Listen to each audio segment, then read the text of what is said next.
Ako po dito si Pinky, anak ko si Yana.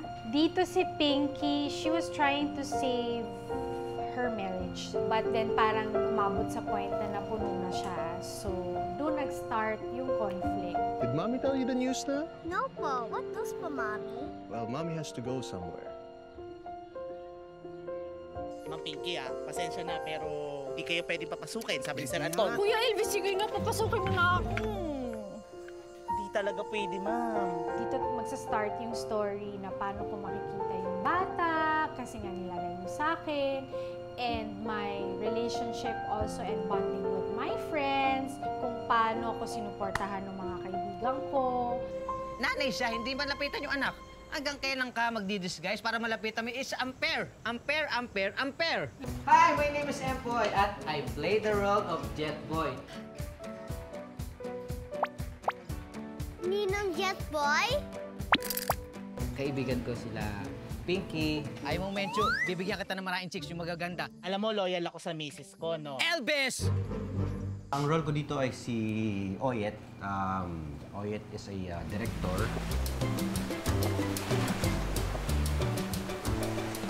Guys! Action! Pinsan ko nga dito yung character ni Kay na si Pinky. Tinawagan ako nito yung jet boy nito eh. Kailangan mo raw ng rush back insan. Palay. Si Oyet helped devising a way para magkita yung anak ni Pinky. I think yung preparation ko para dito, the feels of it eh. After doing a scene, you'll feel it out kung saan ka lugar, kung anong gagawin mo. Parang ganun ako nag-prepare. Parang feel out ko siya every scene na kung paano si Oyet. So, tinitweak ko lang here and there, pero not too drastic. Ngayon na mommy na talaga ako, hindi, mas may hugot ako. Like, I know how to portray yung totoong...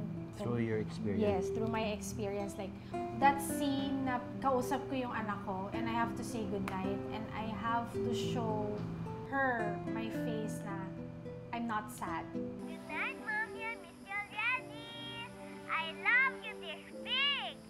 I love you this big also. Okay, bye. Good night na ha. Sleep na ha. Bye, Mommy.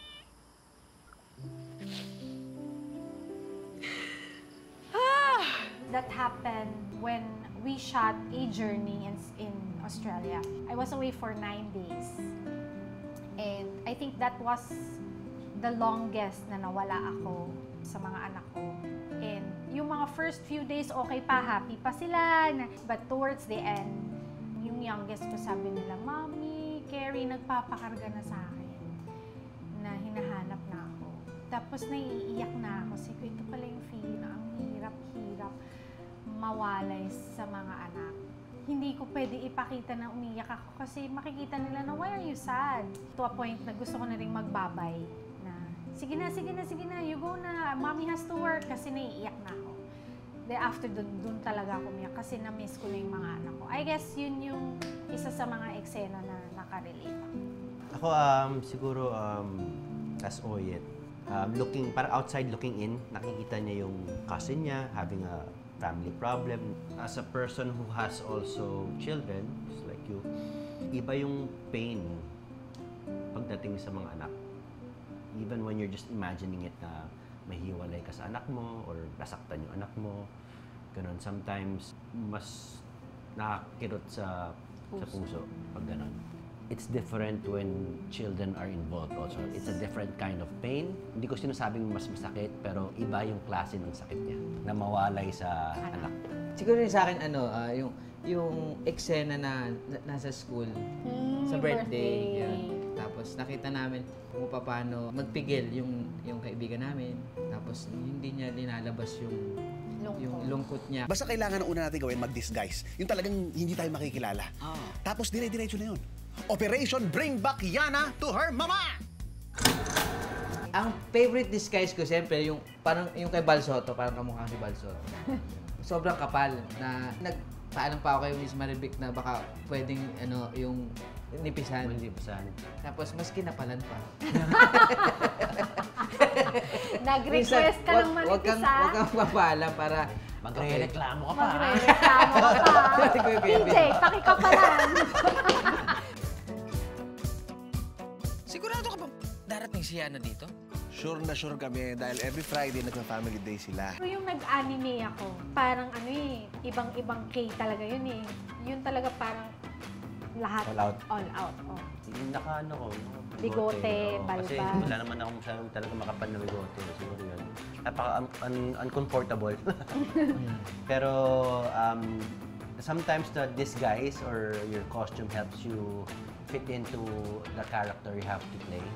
So, na-appreciate ko rin. Kahit na it's uncomfortable, minsan na-appreciate ko rin siya. Kasi parang you're a different person. Kayo na bala kay Ana. Kami na sa Lola, since laki naman ako sa Lola. When we were dubbing and watching it, parang, uy, this is fun to watch. My children will enjoy this. It's fun to watch na may kirot. Oh, yun. Para sa akin. Mas light siya. A lot lighter than the journey. A journey. It's very different from what they've watched sa Journey. Yes, a journey. Pressure para sa pelikulang to. Kasi nag-hit yung una eh. Tapos kami ulit tatlo. Nadagdag lang si Empoy. So I guess ang nahirapan, hindi naman nahirapan but nag-prepare ako is how to differentiate my character here as Pinky from Shane bilang sila ulit yung kasama ko, Patrick and Paolo. So doon ako medyo, paano ko siya maiiba? Na, pag pinanood ng tao, hindi nila isipin na, ay parang nakikita ko ulit si Shane kasi sila ulit yung kasama niya, sila ulit tatlo. So ginawa ko medyo bubbly, mas light. Si Empoy as a nice additional to the group kasi bilang comedy nga to. Naka-add siya ng mga humors. In Iba fairness, atake niya eh. oh, iba yung atake niya. In fairness sa humor talaga ni Empoy. Huwag kang mag-alala. Ako ang tatayong ama. Kung ayaw mong tumayo akong ama ng anak mo, uupo akong ama. Tigil-tigilan mo ha, tutusukin kita ng toothpick. Para sa akin siguro, on mom, to value friendship. Napaka-importante that na you have good friends around you.